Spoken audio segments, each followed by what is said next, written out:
Ladies and gentlemen, lot 22. An Edgar Brandt wrought iron wall mirror and console table. I shall open the bidding at £30. Do I see £30? £30. Is this what you came for, Poirot? Yes, it is, Hastings. I thought for the vestibule, you know, by the door. £40. How high will you go? £90. It will £50? be enough. Thank you. £60. And 70. Here. £80. Thank you, madam. £90. At £90 then. At £90. Any more? £100.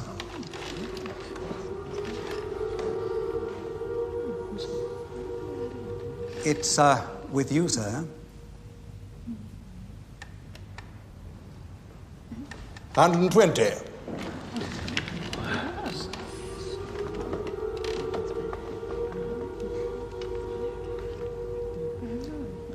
Sir? At £120 then. Any more? Sold to Mr. Chevenix. Well, that was a bit of bad luck, Poirot. I thought you had it there. So, Hastings, did I? Mr. Poirot, you are Hercule Poirot, are you not? The detective? Yes? No hard feelings, I hope. No. Good. My card. Tell me, what do you know about modern art, Mr. Poirot?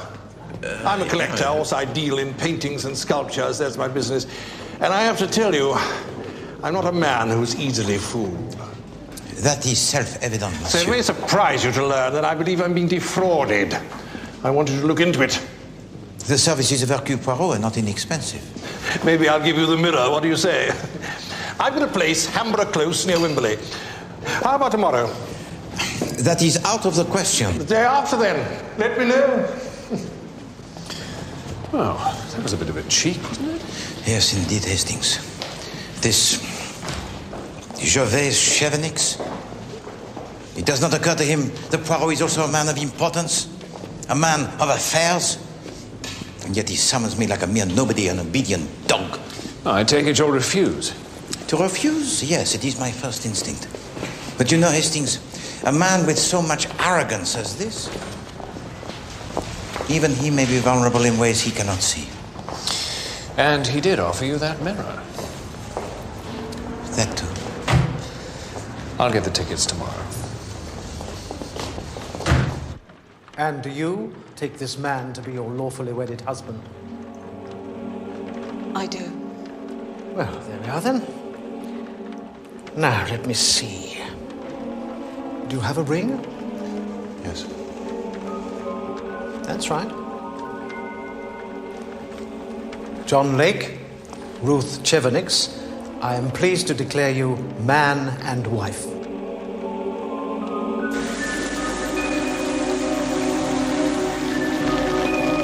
I wish it didn't have to be like this.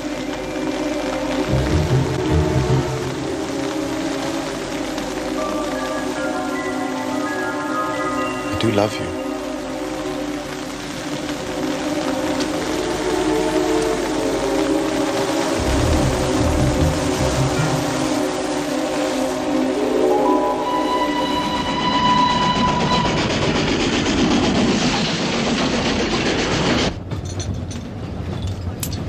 Merci.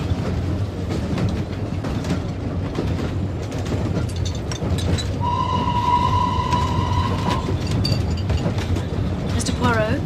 Oui? My name's Susan Cardwell. Do you mind if I join you? Pas de tout, mademoiselle. Asseyez-vous, s'il vous plaît. This is my associate, Captain Hastings. How do you do? May I offer you a cup of coffee? Oh, I won't, thank you. My fiancé Hugo told me to look out for you. Actually, he's not my fiancé. Not officially, anyway. Hugo? Oh, Hugo Trent. Gervais's nephew. He's meeting you at the station, so he suggested I come on the same train. Are you staying with Monsieur Chevenix? Unfortunately, yes. Well, I've only met him once, and he was absolutely horrible to me. He doesn't approve of you? It's not that. It's just... Well, it's Hugo and me. You see, Gervais has always had his heart set on Hugo marrying his daughter, Ruth. But he's not inclined to do that. No. You see, Ruth was adopted. I suppose Gervais thinks marrying her to his nephew will make her more completely his. But he can't force them to marry, can he? He can try. He will try. I think he enjoys it, manipulating other people. I really hate him, you know. I do. And I'm not going to let him spoil my life.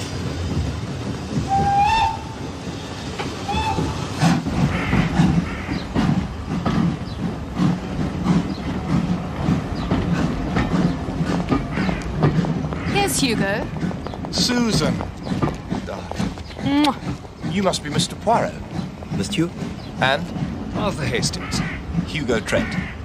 Look, I'm supposed to be driving you to Hamborough Close, but I got to stop off at my studio.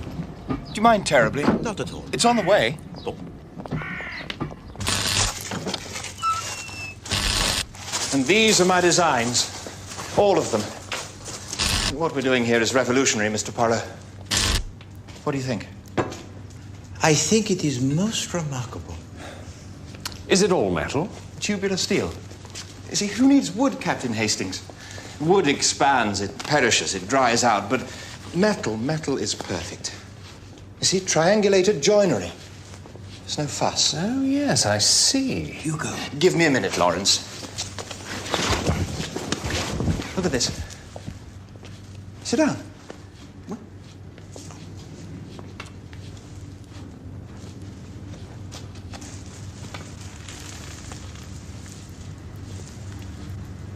What do you think?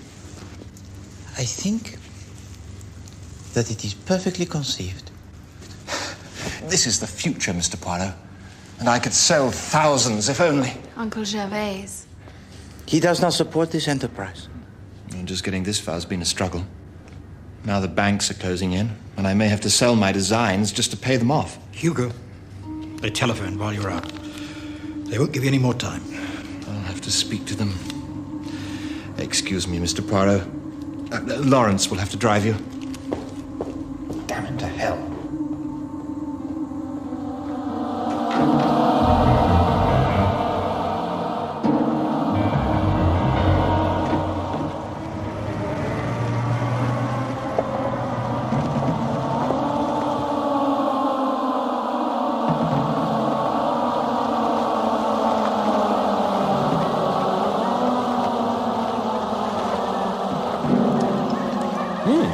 Quite a place. Good afternoon, gentlemen. Mr. Chevenix is waiting for you. Merci. Enter! Monsieur Poirot, sir. Oh, Mr. Poirot. Good of you to come. You brought your secretary. This is my associate, Captain Hastings. Oh, yes. I saw him at the auction. Well, what do you think? Hung it this morning. Looks good, doesn't it? Yes, indeed. Shall I come back later, Mr. Chevenix? Yes. You can sort out that stuff on Matisse. This is Miss Lingard, my research assistant. How do you do? Mademoiselle Lingard. We're working on a study of Fauvism for the British Museum of Modern Art. Oh, Miss Lingard, is that architect here?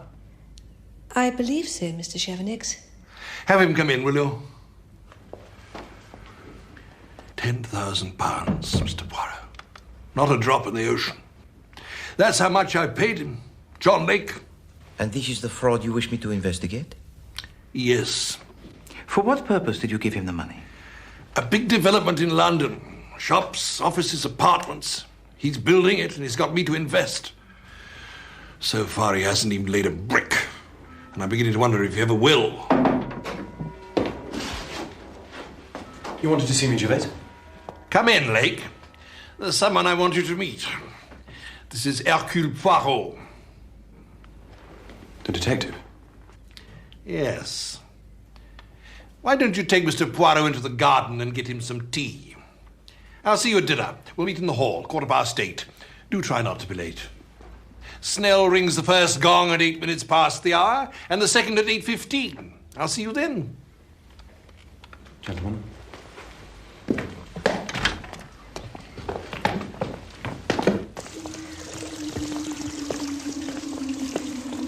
I don't suppose... You're not here on business, Mr. Poirot? That is precisely why I am here, Monsieur Lake. Oh. That's typical of Gervais. He likes to spring his surprises.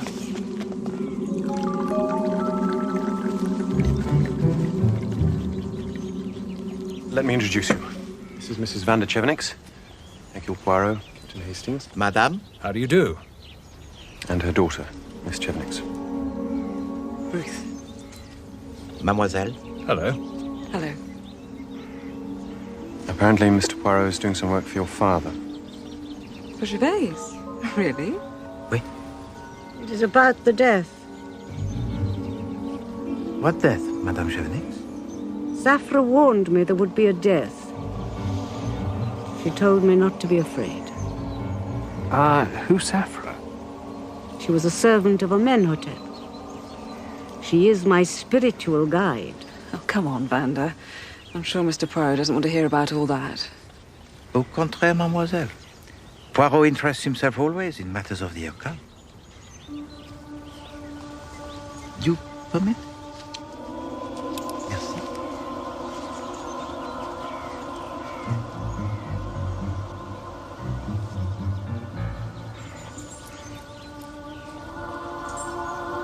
It is very old. It is 3,000 years old.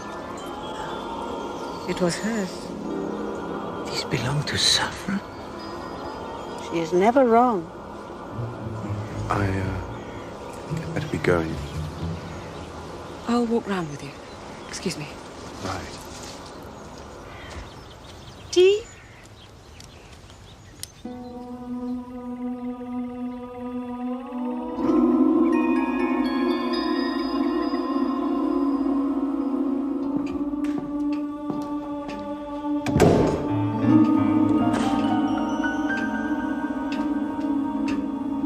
Evening, Hugo. Where are you going, Ruth? Dropped my brooch somewhere outside, I think. Have you spoken to Gervais? Yes. He's impossible.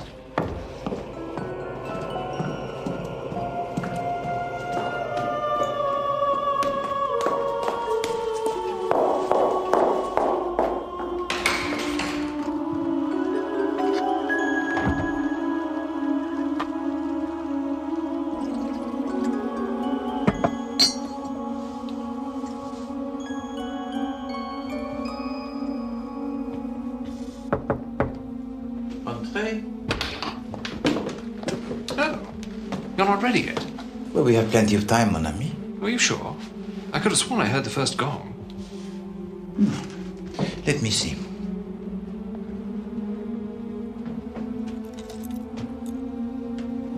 No, it is 6 minutes past 8 only.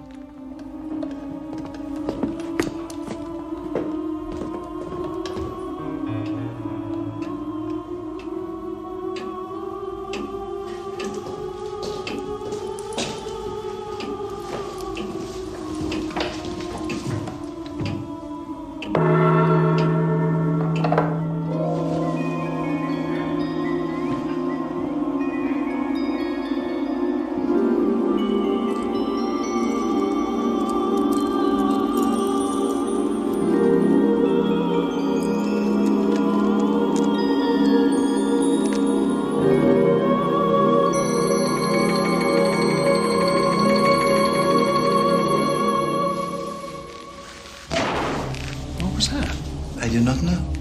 It was a gunshot.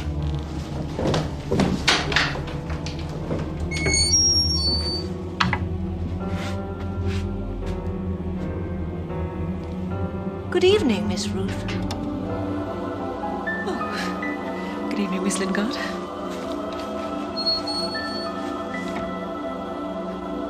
Is something the matter? I'm not late, am I? Did you hear it, Susan? What? I thought I heard a shot. Just now. I thought it was a car backfiring. Ruth, What's going on? we thought we heard a gun going off. Oh, yes, I thought I heard something. It came from upstairs. No, it was a car. It came from over there. I heard it too. Snell? Yes, madam. It is 8:15. Time for the second gong. Yes, madam. But where is Monsieur Chevenix? He is never late. He was working in the study, madam.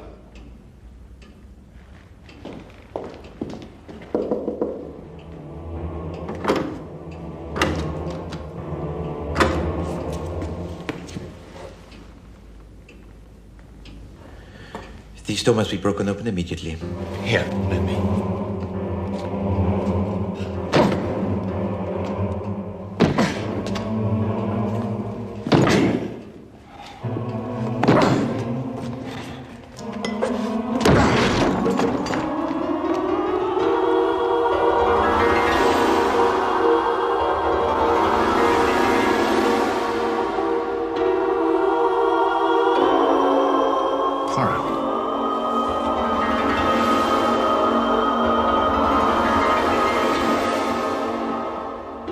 I told you Safra is never wrong.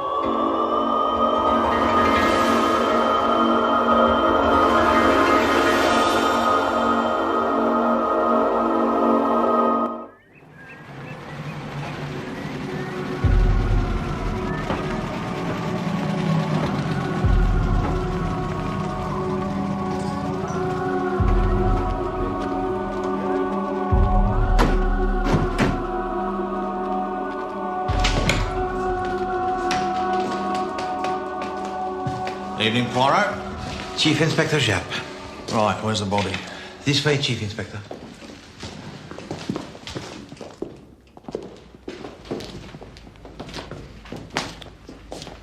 Chief Inspector.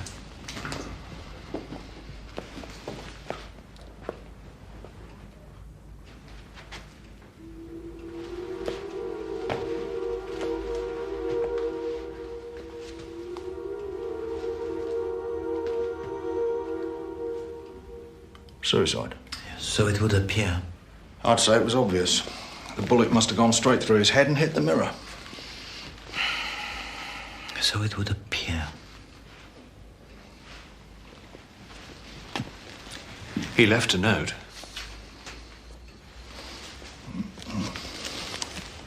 Sorry.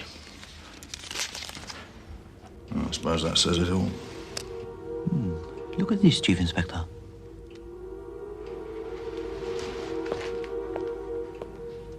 What is it?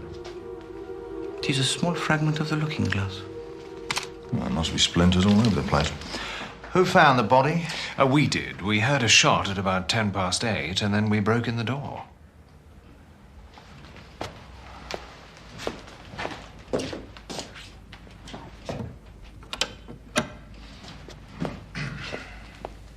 Let me see.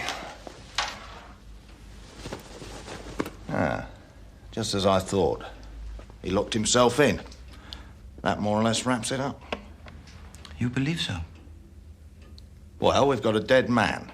You heard a shot, he's alone in the room, the gun's in his hand and the door's locked. And what about the windows?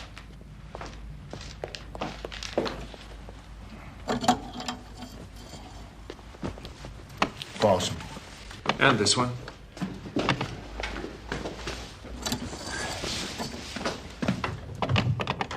This one too. Right. Well, I better go and have a word with Mrs. Chevenix. Not that there's much to say.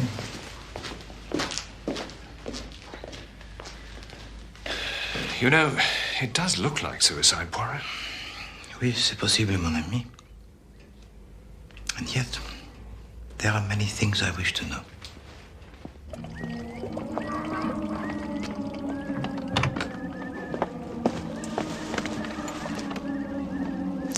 For example, why was the mirror broken? And why was there mud on the shoes belonging to Mademoiselle Ruth Chevenix? Voila. Footprints? Yes, Hastings, they are the footprints of a lady, and directly outside the study of Monsieur Chevenix. But the French window is locked from the inside. But this window, Hastings, it can be locked from the outside. Regard. By raising the metal catch so, and then with a push,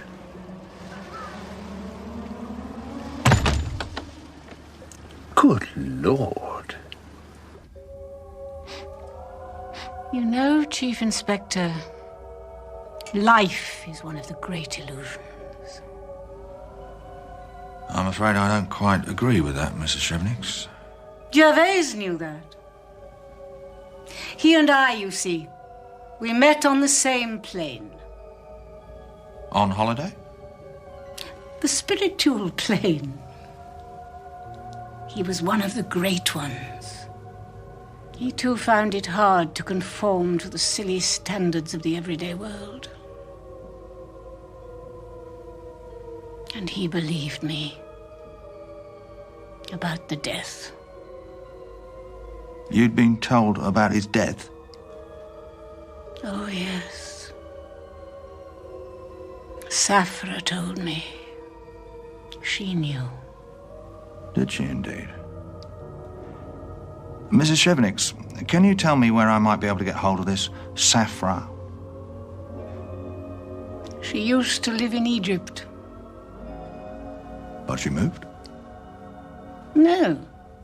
Perfectly conceived. Oh, hello, Mr. Poirot. Oh, Mr. Poirot. Monsieur Trent, did you see your uncle earlier this evening? Yes. It must have been about 7. He was dressed for dinner. I went to see him to ask him to help me with my business. But he wouldn't listen. He wanted Hugo to marry Ruth. No marriage to Ruth, no money for me. That's what it boiled down to. So, Monsieur Trent, you had no reason, therefore, to celebrate? None at all. It was not you, then, that opened this bottle of champagne? No. Curious. The bottle of champagne, it is opened, and yet the contents are not consumed.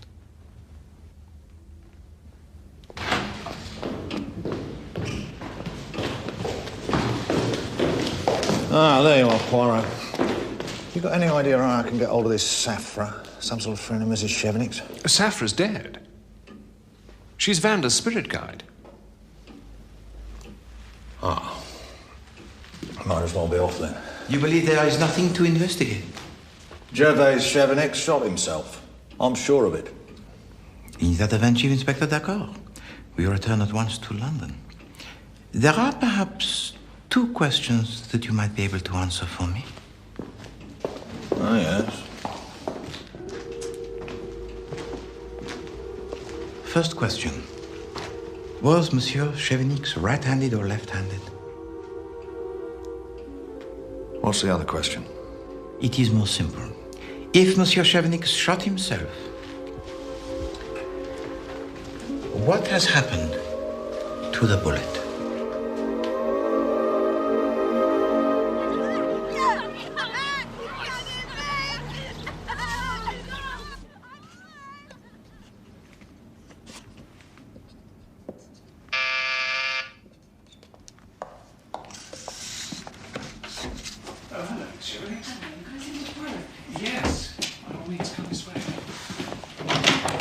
Miss Chevenix is here. Mademoiselle.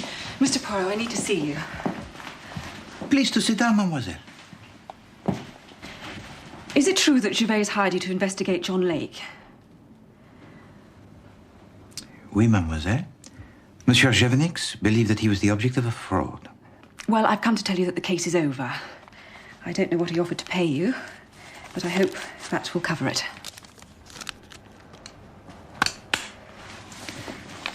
Mademoiselle, the company of Monsieur John Lake, what is it called? It's Northgate Development. But I'm telling you, Mr. Poirot, there is nothing to investigate. May I ask, mademoiselle, were you close to your guardian? I was grateful to Gervais. And he wasn't just my guardian. He was actually my uncle. But he adopted you. I was what is quaintly called a love child.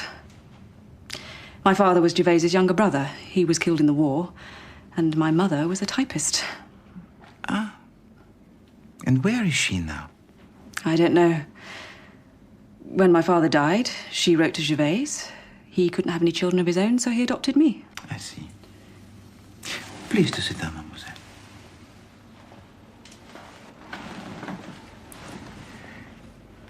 Tell me, mademoiselle, on the night of the death of Monsieur Chevenix, where were you at 8 o'clock? I was in the house. But you went out, I think. Did I? Oh, yes, there was mud on your shoes. I remarked on that fact. You don't miss a thing, do you? Well, yes. I went out twice. At about 6 o'clock, I went to pick some daisies just by the study. And later? It must have been just after 8. I realized I'd dropped my brooch and I went back to get it. It is as simple as that. If you don't believe me, you can ask Miss Lingard. Mademoiselle Lingard? She was in the lounge when I came in.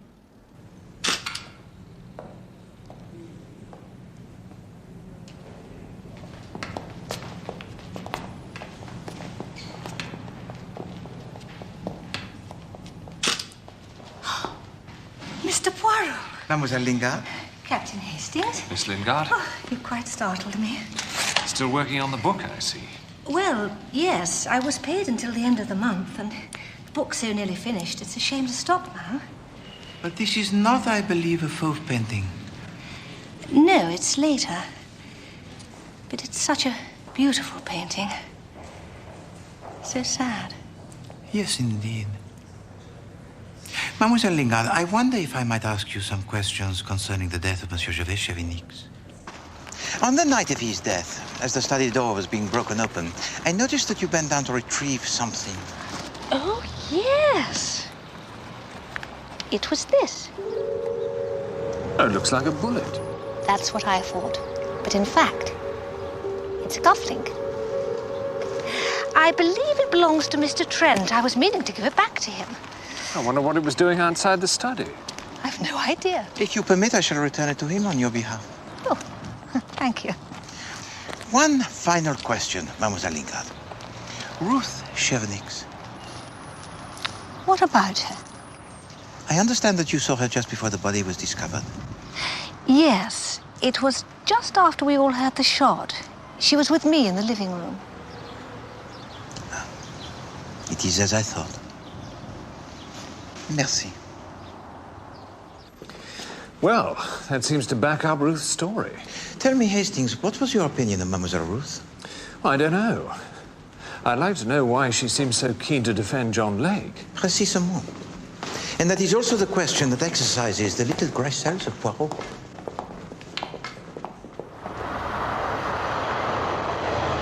All right, Poirot, you win. It wasn't suicide. From what comes this change of mind, Chief Inspector? Well, it's like you said. Gervais Chevenix was right-handed.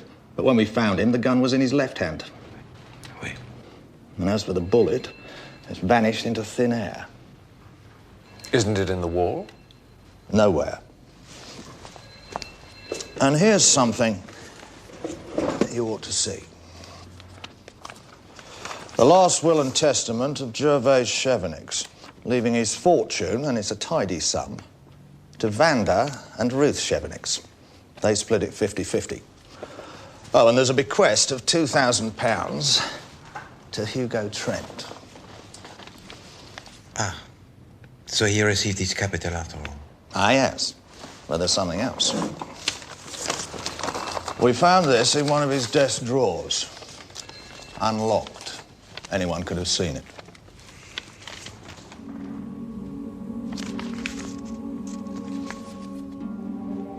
A second will? Yes, but unsigned.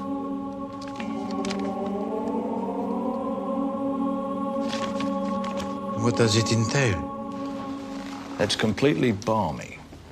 Vanda Chevenix gets everything if Hugo Trent and Ruth Chevenix don't marry each other. Oh, I say. That sounds like a motive for murder if ever I heard one. Right, that's what I thought too.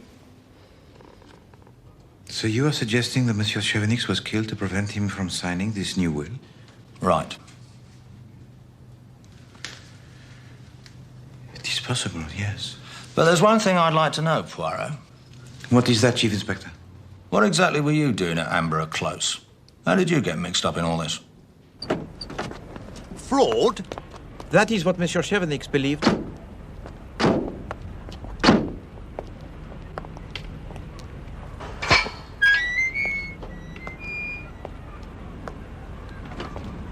Northgate Developments. Not quite what you'd expect, is it? Well, if this place is just a front, Captain Hastings, it's exactly what I'd expect. Ah, the door's open.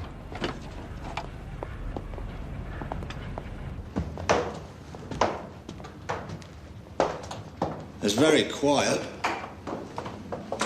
There doesn't seem to be anybody about. Place is deserted. Must have done a bunk. I say, Poirot, come and look at this. Pond Street, Harrow. It's a scale model of the development. Does it not remind you of something, Hastings? Looks a bit like Hamborough Close. It is the work of the same hand. Hastings?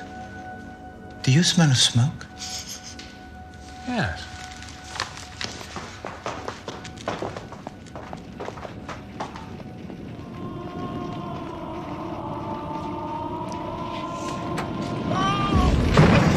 God, there's someone in there! Sheriff! What is it?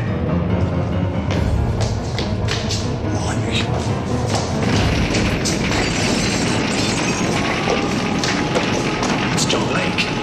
Come on, get him outside. Oh, separate! See the fire! It's spreading! Keep it better! Hastings, follow me! Careful, Captain Hastings! Oh, I can't see.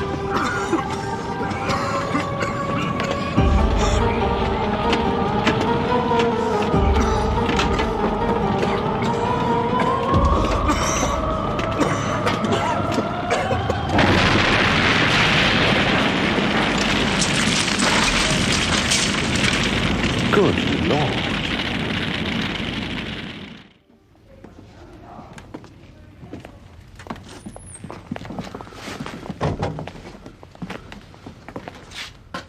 Mr. Poirot.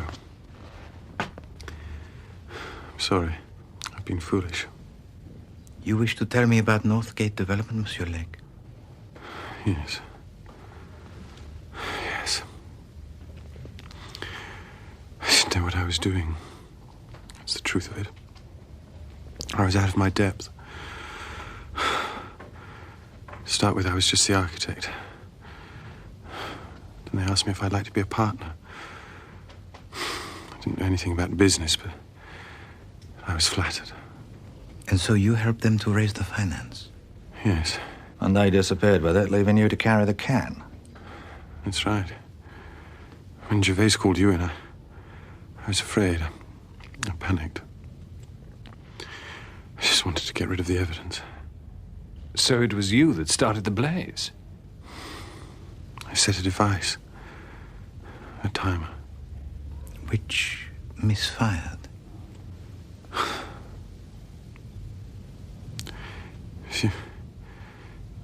If you hadn't found me.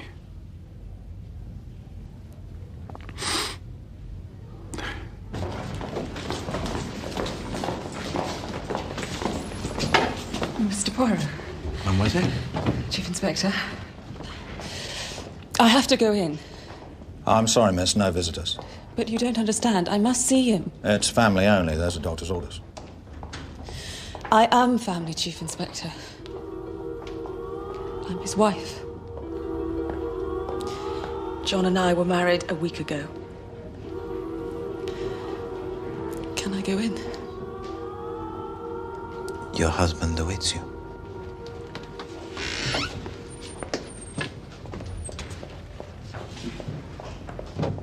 Well, well, well.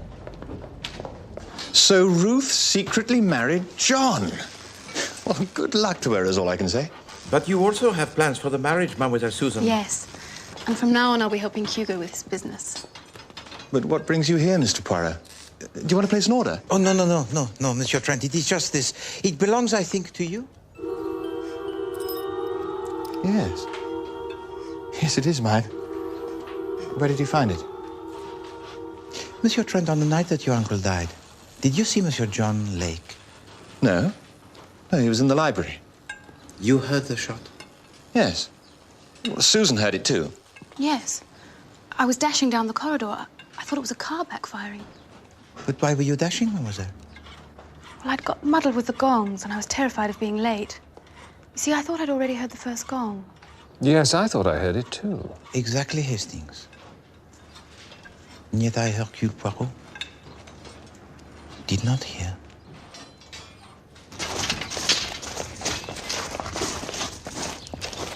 The case is solved. Solved? How? Ah, Hastings. Did you not hear the testimony of Mademoiselle Cardwell? And do you not recollect the bottle of champagne? It's going to take more than champagne to solve this case, Poirot. What about the bullet, for instance? You shall have the bullet, Chief Inspector. Soon, you shall have everything. I have asked you all to come here so that you might learn the true facts concerning the death of Monsieur Gervais Chevenix. He is not dead. Madame? He is on a different spiritual plane, that's all. First, we must accept the fact that this was no suicide. Monsieur Chevenix did not kill himself, no. He was killed. And by someone in this very room. It's not possible. There was no one in here when we broke in. The door was locked from the inside. Gervais had the key. And the windows were fastened. Anyway, no one would have wanted to kill him. Indeed. And yet it was you, Mademoiselle Cardwell, you yourself who told to me that you hated him, and that you would let nothing stand in between you and Monsieur Hugo Trent. That's not fair. And you, Monsieur Trent, you were desperate to see your business succeed. It's true, I needed money. Money which you now have, monsieur. Money which you would never have received without the death of your uncle.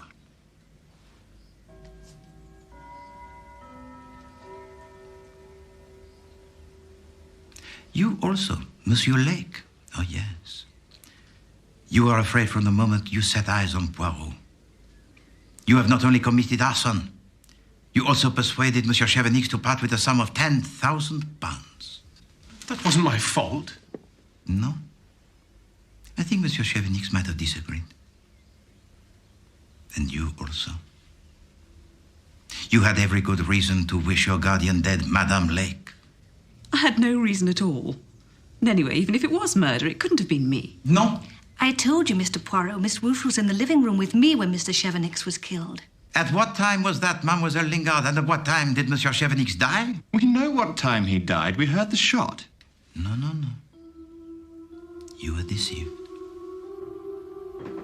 At 8 o'clock, Monsieur Chevenix was indeed in his study working at his desk. But he was not alone in the room. He turned. The gun was silenced. No one heard the shot. So, let us now consider the language of the bullet.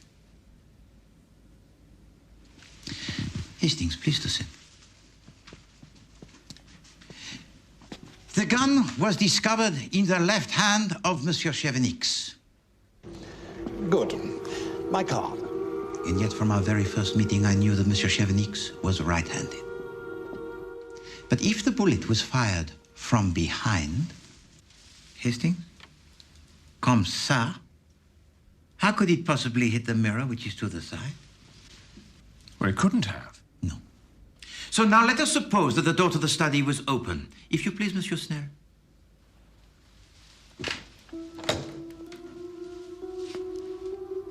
Thank you. And again, Hastings, the gun comme ça. It would have hit the gong. So that was the gong I heard. Well, then how did the mirror get broken? The murderer wanted to make an appearance of suicide. But what if the sound of the gong has been heard? Then it would be known that the door to the study was open and not closed. Quickly, the door is closed and locked. The gun is placed into the left hand of the dead man. The key goes into the pocket. The suicide note of one word is easily forged, and the mirror deliberately smashed. When I first came here, you will remember, Chief Inspector, that I discovered a fragment of the looking glass attached to this brass ornament. the base of which was also slightly damaged. It was then that I saw the light. So what happened then? How did the killer leave? The killer left through the window, cleverly closing the latch from the outside. Voila. So who was it? Who was the murderer? Who entered the house that night from the garden? And who would have lost everything if Monsieur Chevenix had lived to sign his new will? What new will? The will that disinherited you completely if you did not marry Monsieur Hugo Trent. But it was too late, Madame Lake, for you were already married. No, you're wrong. Stop him. No, Monsieur Poirot, he's never wrong. The will, it was left in this room. You could have seen it at any time, but it was too late to undo what you had already done. Oh, yes, you were married, but to the man your guardian most disliked. I was going to tell him. I hated lying. I planned to tell him that very night. No, not to tell him, Madame. To kill him. You're wrong. There's not a word of truth in your story. It's a lie from start to finish. That is for a jury to decide.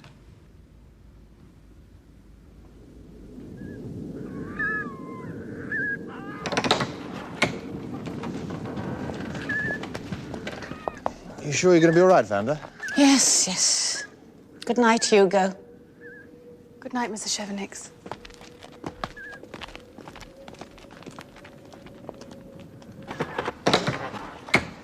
Ah, poor Ruth. I still don't believe it.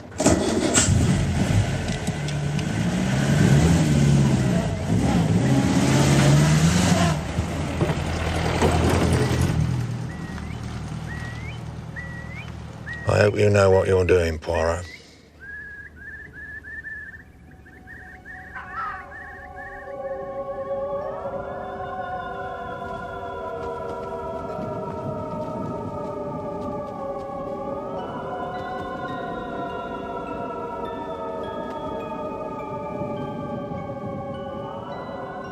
Wanda, wake up.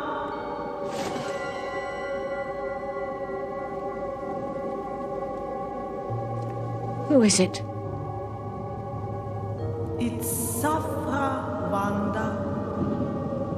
Come downstairs.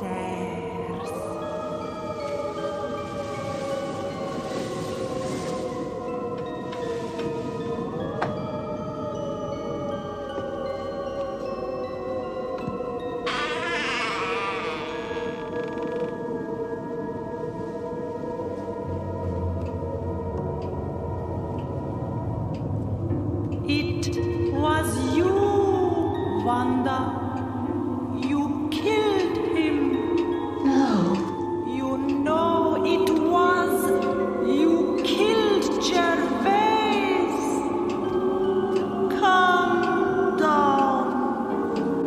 Calm down.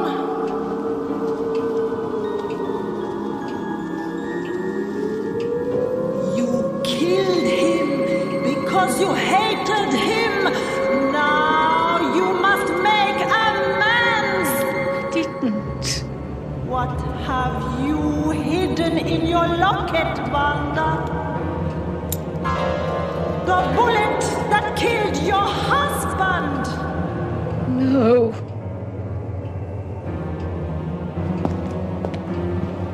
You must write a note admitting it. And then...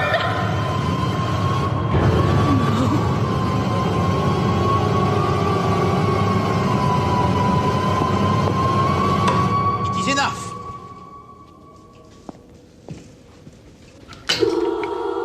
I knew that you would try something, Mademoiselle Lingard. But this... That's diabolical. I had to save her. I had to save Ruth. Yes, I know. And in order to save her, you killed Monsieur Gervais Chevenix. And you are the real mother of Ruth Chevenix, are you not? The typist with whom the brother of Monsieur Gervais Chevenix fell in love.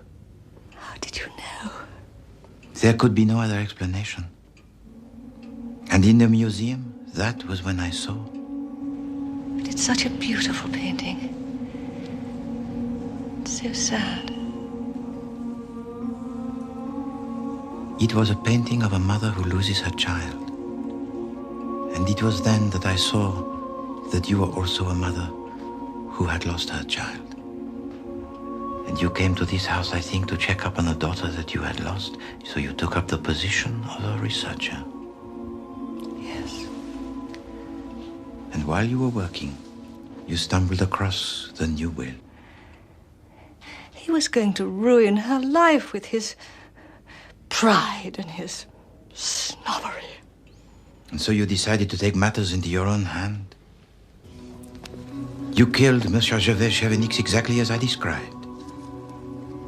You then left the study, taking care to leave no footprints in the soil.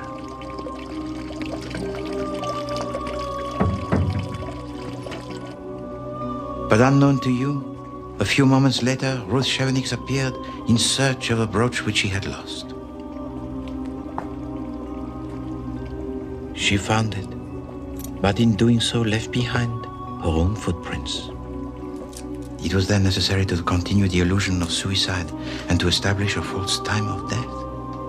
It was very clever, that idea of yours, to imitate a gun. You then went into the living room and were there when Ruth Chevenix came in. Good evening, Miss Ruth.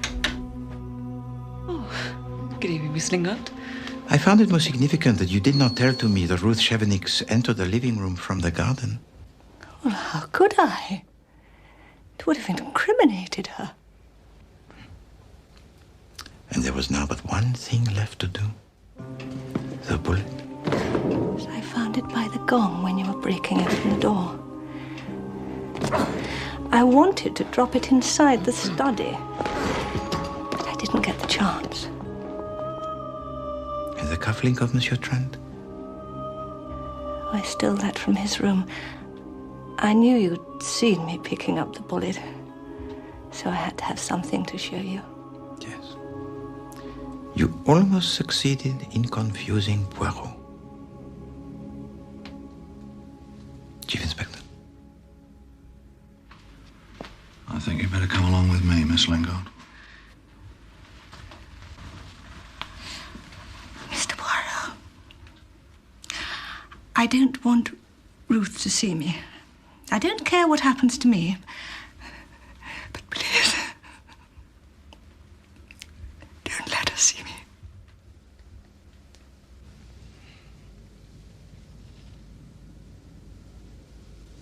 You have my word.